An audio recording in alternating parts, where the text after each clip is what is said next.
जय शनिदेव, जय श्री राम भाइयों। आज का जो हमारा विषय है गुरु कृपा का गुप्त धन, इसके बारे में आज हम चर्चा करने वाले हैं, विश्लेषण करने वाले हैं। अगर आपने चैनल को सब्सक्राइब नहीं किया तो सबसे पहले चैनल को सब्सक्राइब करिए, लाइक करिए, शेयर करिए। चैनल का जो भाई संदेश है, कानून के खिलाफ, धर्म के खिलाफ कोई भी काम मत करिए। और देखिए, जो भी जानकारी मैं आपको हमेशा देने की कोशिश करता हूँ, बिल्कुल सही जानकारी आपको देने की कोशिश करता हूँ। और आज तक मैंने आपको बहुत जानकारी दी है गुप्तधन के बारे में, उसका क्या रहस्य है, क्या राज है, क्या संकेत है, क्या सही है, क्या गलत है।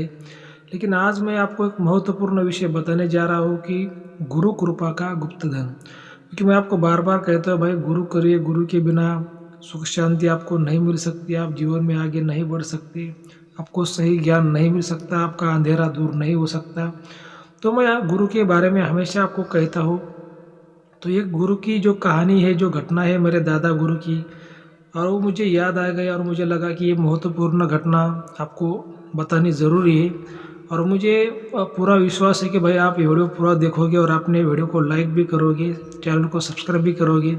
जो भी सनातन को मानते हैं, जो भी धर्मों को मानते हैं और गुरु को मानते हैं, वो लोग बिल्कुल चैनल को लाइक करेंगे, सब्सक्राइब करेंगे।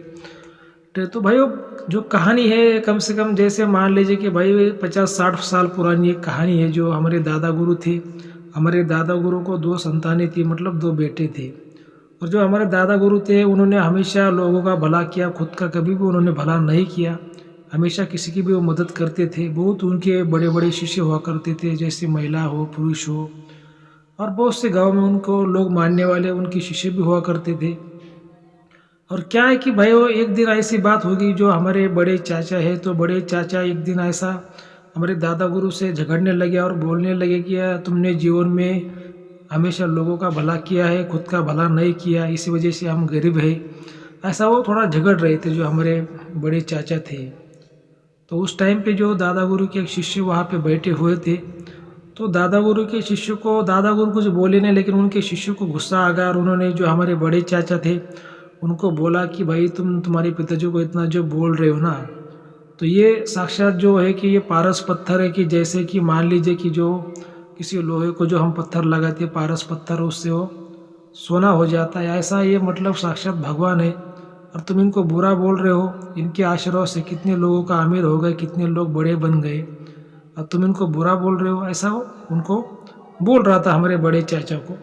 लेकिन क्या है कि फिर वो थोड़ा गुस्से में था, जो दादा गुरु का शिष्य था। फिर उसने जो कहानी बताई, जो घटना बताई हमारे बड़े चाचा को, वही घटना मैं आज आपको बताने जा रहा हूँ। थोड़ा ध्यान से सुनिए।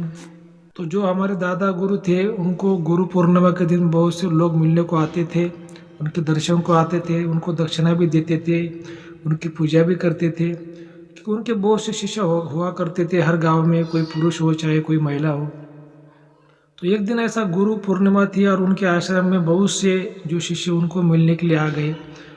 और जो दादा गुरु का जो एक सपना था, उनको भगवान भोलेनाथ का एक बहुत बड़ा मंदिर बनाना था। तो दादा गुरु ने वो सभी शिष्यों के सामने अपनी इच्छा जाहिर की कि मुझे एक भगवान शिव का बहुत बड़ा मंदिर बनाना है, और उसके लिए कम से कम भाई वो 1 लाख की अपने को ज़रूरत है मंदिर को बनाने के लिए। तो अगर आप सब मिला के कुछ मदद करते हैं तो ये अपना सपना पूरा हो जाएगा। देखिए, अभी गुरु जो अधिकार से मांग लेता है, वो शिष्य को ही मांग सकता है। ऐसा किसी से भी गुरु अधिकार से नहीं मांग सकता। क्योंकि गुरु शिष्य का जो नाता होता है, बहुत ही वो रहस्यमय नाता होता है, और बहुत ही विशेष नाता होता है, और बहुत ही पवित्र नाता होता है। तो क्या हो जाता है कि गुरु का एक अधिकार बनता है शिष्य की तरफ कुछ मांगने का, और शिष्य का भी कुछ अधिकार बनता है गुरु से ज्ञान लेने का, कुछ जानकारी लेने का, आशीर्वाद मांगने का। ये गुरु शिष्य का जो नाता होता है, ये बहुत ही पवित्र होता है। तो सभी शिष्यों ने मिलके जो कुछ पैसे जमा किए थे, लगभग उस टाइम पे 60,000 रुपये मंदिर के लिए हुए। तो उस टाइम पे जैसे मान लीजिए कि भाई, उस टाइम के 1 लाख तो आज के ज़माने के वो 1 करोड़ हो गए। ठीक है, वो पहला ज़माना था। तो सभी शिष्यों ने 60,000 रुपये जमा कर दिया, और उसमें 40,000 रुपये कम गिर रहे थे वो मंदिर बनाने को। तो गुरुजी ने थोड़ा नाराज़ी जाहिर की। जो हमारे दादा गुरु थे, बोले कि अपने को 60,000 की और भी ज़रूरत है, तो ये अभी इतना पैसा कौन देगा, हम किससे मांगेंगे, क्या करेंगे। थोड़ा सोच में पड़ गए दादा गुरु। तो वहाँ पे जो पति पत्नी थे, गांव से आए हुए दादा गुरु के शिष्य थे, तो दोनों भी खड़े हो गए और उन्होंने दादा गुरु से कहा कि गुरुजी, आप चिंता मत करिए, हम क्या करेंगे, ये 40,000 रुपये हम हमारे कुछ खेती बाड़ी कुछ बेच के आपको दे देंगे।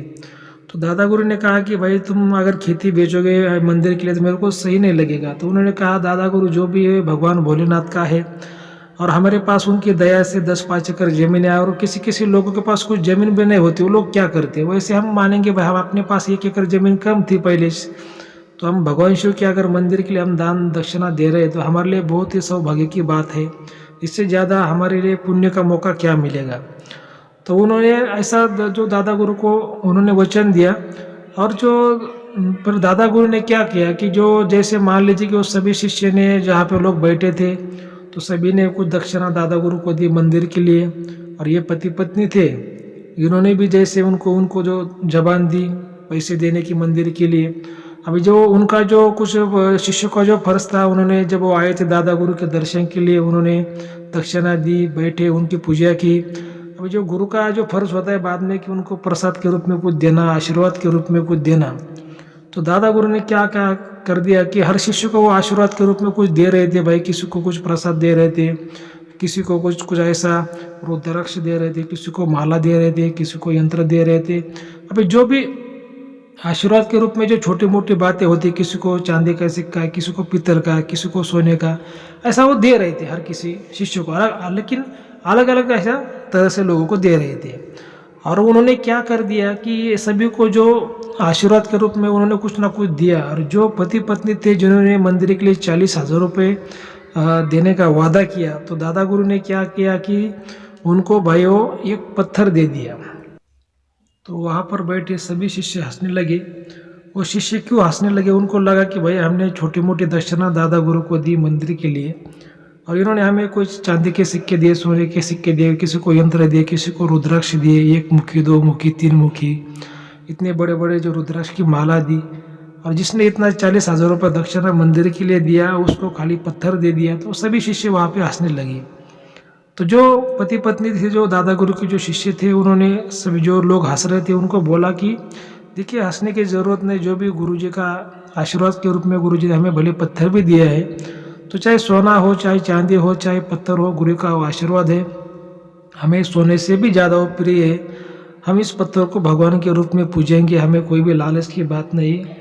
हमें तन मन धन से गुरुजी की सेवा करने का मौका मिला, भगवान के मंदिर के लिए दान दक्षिणा देने का मौका मिला, हमारे लिए यही बहुत बड़ी सौभाग्य की बात है, पुण्य की बात है। हमें किसी भी बात की ऐसी कोई लालच नहीं है। ऐसा बोल के वो पति पत्नी वो पत्थर लेके दादा गुरु से उनका आशीर्वाद लेके उनके चरण स्पर्श करके वहाँ से चले गए, और वो सभी शिष्य वहाँ से चले गए। लेकिन जो दादा गुरु ने पत्थर दिया था, वो पति पत्नी ने जो पत्थर था कम से कम उन्होंने वो 20-25 साल तक वो पत्थर अपने पूजा घर में रखा, और उनकी जैसे भगवान जैसे उस पत्थर की वो पूजा करते थे। और उनके दिल में कोई भी ऐसा लालच नहीं था, कोई डाउट नहीं था भाई वो पत्थर के बारे में, ना वो कुछ जानते थे, खाली गुरुजी का आशीर्वाद है, आशीर्वाद के रूप में वो लेके गए थे और उसकी पूजा करते थे। लेकिन उनका एक बेटा था, बाद में वो उनका बेटा विदेश में पढ़ने को गया, और जब वो विदेश से पढ़कर आया, जब वो बड़ा होकर आया जैसे 20-25 साल बाद, तो उसने वो पूजा घर में पत्थर देखा। तो जब वो पढ़ाई करने के लिए विदेश में गया था तब वो पत्थर के बारे में उसने बहुत सी जैसे जो जानकारी देते विदेश में, जो ऐसे कोई साइंस लैब होते हैं, तो वहाँ पे जो अलग अलग जो पत्थर देखते हैं, स्कूल में पढ़ाते हैं बच्चों को। तो जब वो अपने घर पे आया, जब बड़ा होकर आया, तो उसने देखा ये जो पत्थर है कि वो पत्थर उसने वो साइंस के लैब में देखा था कि भाई ये बहुत ही बड़ा रहस्यमय पत्थर है, और इसकी बाजार में जो कीमत है अरबों में करोड़ों में इसकी कीमत है। तो फिर उसने अपने माता पिता से बोला कि ये पत्थर तुमको कहाँ से मिला। तो उन्होंने कहा कि हमारे गुरुजी ने हमें दिया था, और हम इसको कम से कम 25-30 साल से हम इसकी पूजा करते आ रहे भगवान की तरह। तो उसने माता पिता को पूरी जानकारी दी उनके बेटे ने कि भाई ये तो अरबों करोड़ों का पत्थर है, बहुत ही रहस्यमय, बहुत ही पुराना पत्थर है, इसकी विदेशों में इसकी बहुत सी मांग है, इसको हम बेच डालते। तो उसके माता पिता ने बोला कि नहीं, ये गुरुजी का आशीर्वाद है, भगवान का हमारा रूप है, और हम इस पत्थर को नहीं बेचेंगे, हम जब तक जिंदा है तब तक इसको नहीं बेचेंगे। बाद में दोस्तों की जब वो उनकी जो आयु खत्म हो गई वो पति पत्नी की, और वो उनका जब देहांत हो गया, तो उसके बाद में फिर वो बेटे ने वो जो पत्थर है उसको बेच डाला विदेशों में, और वो भी विदेश में चला गया। तो ये ऐसी बातें होती है कि जो माता पिता जैसे हम अगर कोई अच्छा पुण्य का काम करते हैं, कोई दान धर्म करते हैं, गुरु करते हैं, तो जो हमारा जो पुण्य है आगे चल के हमारे जो बेटे होते हैं, जो हमारी संतानें होती हैं, उनको भी वो काम आ जाता है। और इतना किसी के पास में जादू की छड़ी नहीं होती कि जल्दी ही मतलब कोई गुरु किसी को आमिर बनाए। लेकिन अगर हम निस्वार्थ भाव से सेवा करते हैं, कोई भी दिल में लालच नहीं रखते, दान धर्म करते हैं, गुरु के तन मन धन से सेवा करते हैं, तो बिल्कुल इसका फल आपको मिलेगा। आपको नहीं मिलेगा तो आपके संतान को, बच्चों को, नाते को जरूर मिलेगा। तो यही मेरा संदेश था कि भाई यही गुरु का धन है, यही गुरु का गुप्त धन है। हमेशा गुरु करिए, सुखी रहिए। गुरु के बिना ज्ञान नहीं है, गुरु के बिना शांति नहीं है। तो ठीक है भाइयों, जय शनिदेव, जय श्री राम, धन्यवाद।